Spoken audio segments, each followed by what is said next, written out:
Ketemu lagi dengan saya Abraham Pelokila. Nah, hari ini kita akan bahas satu tema yang menarik lagi. Kalau waktu kemarin kita bahas tentang FOPO, hari ini kita akan bahas tentang YOLO. Nah, YOLO ini adalah istilah yang lagi happening akhir-akhir ini. Istilah yang mengatakan bahwa you only live once. Artinya ya kita hidup hanya sekali. Sehingga ya lakukan apa saja dan nikmati hidup.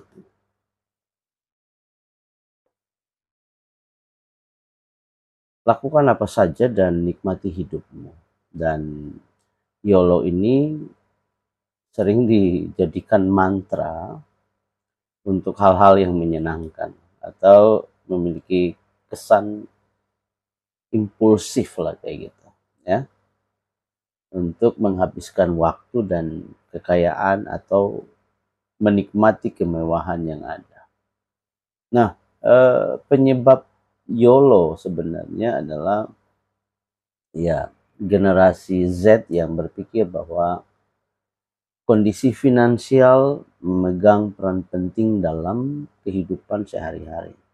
Jadi gaya hidup yang mewah, punya banyak uang, punya segala yang ada adalah sesuatu yang sangat berpengaruh, dan kalau kamu tidak memiliki itu, ya kamu akan dikucilkan. Gitu. Nah, kemudian YOLO ini juga terjadi pada generasi Z. Ya, generasi Z. Generasi ini terkadang memandang kondisi keuangan atau kekayaan atau finansial itu sebagai tanda kepuasan, ya kan? Mereka berpikir bahwa kondisi yang finansial yang baik akan membuat mereka sebagai orang-orang yang terupdate lah begitu. Kalau tidak punya seperti itu, maka mereka orang-orang yang kurang update. Ya begitu. Dan biasanya ditandai dengan pengeluaran yang luar biasa besar karena gaya hidup yang bermewah-mewahan, sangat menikmati hidup. Nah, akhirnya seperti itu. Nah, kondisi ini mengakibatkan banyak anak remaja, pemuda generasi Z tidak berpikir tentang bagaimana masa depan, bagaimana mereka bisa menata hidup, menyimpan atau mereka menabung atau memiliki banyak uang dan kemudian menyimpannya untuk atau menabungnya untuk di waktu akan datang.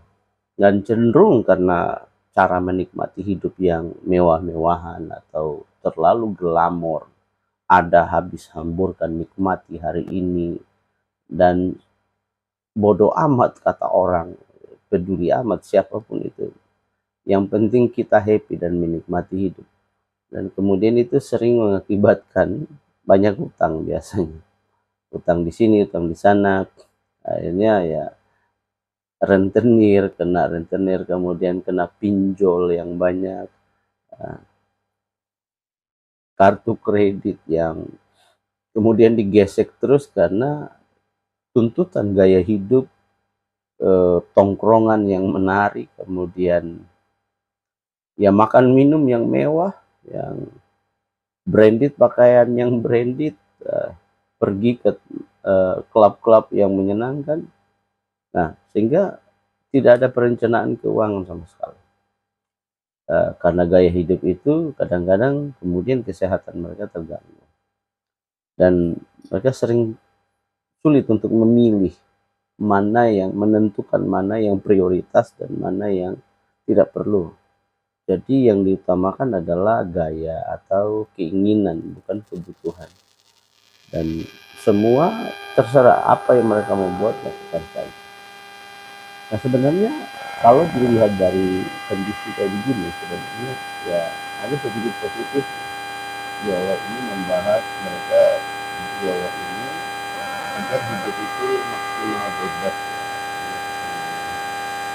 orang hidup ini. Iya, tetap saja kembali